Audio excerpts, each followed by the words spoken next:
Like, regardless of what you think, regardless of what you feel about how he shows up, he still makes a choice. And people want to take this oftentimes, then they want to be able to put it in different categories and different aspects of like, well, he can't help it. Like, it's just in his DNA. It's just something that he grew up with. It's just because of a childhood. No, abuse still ends up being a choice. It still ends up being a part of his decision-making process every single day of what he chooses to do. One of the things I was doing this morning I was going through and reading. And as I was going through reading and I was working on doing a Bible stack, I was reading inside of James. And one of the pieces it mentions in there in James 1 is it talks about this piece of a person being tempted and drawn away with their own lust, meaning like God doesn't tempt a person, but what pulls a person away to do whatever they're going to do is simply themselves. And it's very true inside the narcissistic world. What pulls a person away from doing things is simply himself. Like, what I did wasn't anyone else's fault. Wasn't anyone else's choice. Wasn't anyone else pushing me to cheat, to lie, to hurt other people. It was simply my own choice. It was simply my own piece of what I decided to do in the moment. That's it.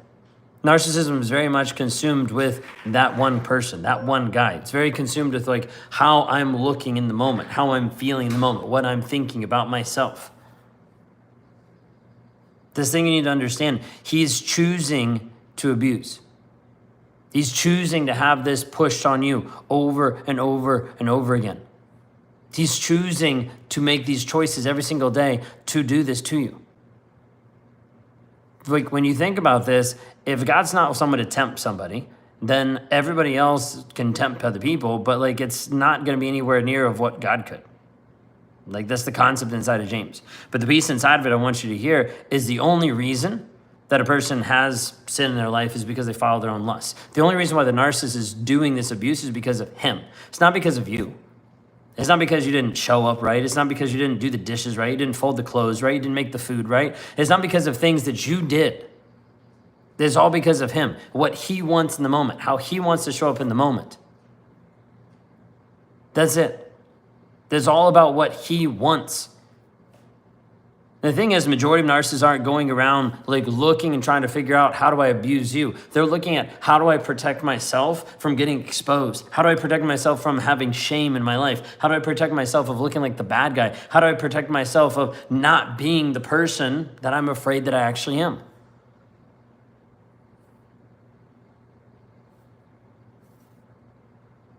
Abuse is always a choice. There's not a piece that it's innate. There's not a piece that it's just going to happen no matter what, that he's compelled to do it and he can't help it. That's a bunch of BS. It's him being victim to his circumstances, victim to who he is. A narcissist is going to make a choice, and that choice is going to be to protect himself over protecting you, to protect his ego versus protecting you. He's going to be doing anything and everything to intentionally work on him, his image, how he looks, how he acts, how he feels, but not to actually work on the relationship. You have to understand the majority of narcissists are going to make choices over and over and over. The question is, are they going to actually choose to do anything different than simply abuse? Kathleen, I see your comments of like, hey, you're wanting to know, can you send videos to him? Sure. But at the end of the day, you have to go no contact so you can actually heal and focus on you. You have to focus on you. You can send him my website. There's a breakthrough call for men. He can watch a video, fill out a call, and he and I can talk. But at the end of the day, you have to see if he's going to show up honest, vulnerable, and showing consistent change. If he's not, then you need to leave. Like, he's always going to play different things. Yeah, go ahead and make me the bad guy so you can tell everybody everything you want and make me the bad guy. Yeah, that's him trying to placate and trying to make you be like, oh, no, it's not that big of a deal. You're not the bad guy. That's him just manipulating. It's another manipulating way.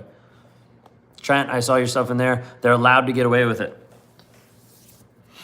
Last I looked, God wasn't a narcissist. He's not going to force people to do anything. So if you want to look at it like they're allowed to get away with it, no, they're going to have ultimate karma, ultimate punishment long term. The thing is, you're looking for immediate justification. You're looking for immediate results. You're looking for immediate revenge.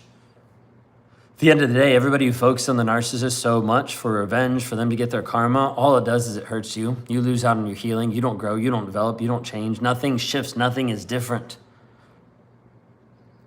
There is a choice that he makes every single day, which is to abuse.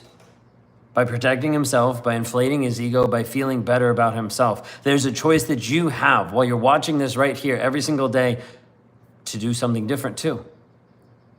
You can stay inside the pit, the shit that you're currently stuck in, the cycle that keeps happening over and over and over, the triggers, the trauma, the emotions that leave you stuck mentally and emotionally, that leaves you addicted to this guy. Or you could choose a different option. You could choose a different direction than simply being used and abused. That's what I'm offering inside of our July 12th event that's coming up in Orlando, Florida. You can show up in person or you can log into Zoom anywhere in the globe. It's rawmotivations.com/reclaim. An opportunity for you to see and understand how we actually break people free from the trauma bond, eradicate the triggers, have healthy tools, and a trauma-informed environment of other survivors to be able to help you grow and develop who you are. If you want to know more about that, you can go to rawmotivations.com or you can book a free call there as well for us to be able to sit down, have a conversation of where you are, where you want to go, what needs to shift, what needs to change, what needs to be different. Because you have a choice inside of everything you do today. You have a choice to stop just consuming content and start getting clarity. To stop just going through the motions, giving him another chance and not getting clarity. Of thinking maybe it'll shift, maybe it'll be better, and not getting clarity. At the end of the day, my job as a coach is to confront you, to actually hold you accountable to what you say you're going to do. Meaning, if you actually say you're going to leave, or you say this isn't a healthy relationship, what are you going to do about it? How are you going to shift your mindset? How are you going to heal? How are you going to move forward? Or are we going to stay in the same thing over and over and over, expecting different results? He has a choice to be able to abuse you every single day. He has a choice to protect himself, to inflate his ego, to act and look a certain way, and that it comes out in abusive ways. And you also have a choice to put up with it. You have a choice to accept it. You have a choice to continue in it.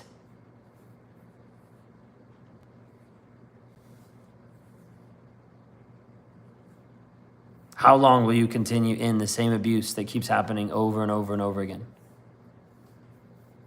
How long will you continue to have him come back into your life because you haven't established healthy boundaries, so you let them hoover over and over and over again? How long will you let a person continue to control, manipulate, and condition you to view yourself as less than? The biggest thing inside of this healing space is people stay stuck because they're overwhelmed, because they're confused, because they lack clarity. What I do is walk you through a step-by-step process so you can get closer, so you can build your confidence, you can have clarity, and so you can ultimately make decisions with certainty about who you are and the direction you want to go. Join us July 12th, Orlando, Florida, or anywhere around the globe for our Reclaim workshop, all-day event that we're putting together and helping people move forward in the healing process. If you want to know more about that, you can go to rawmotivations.com.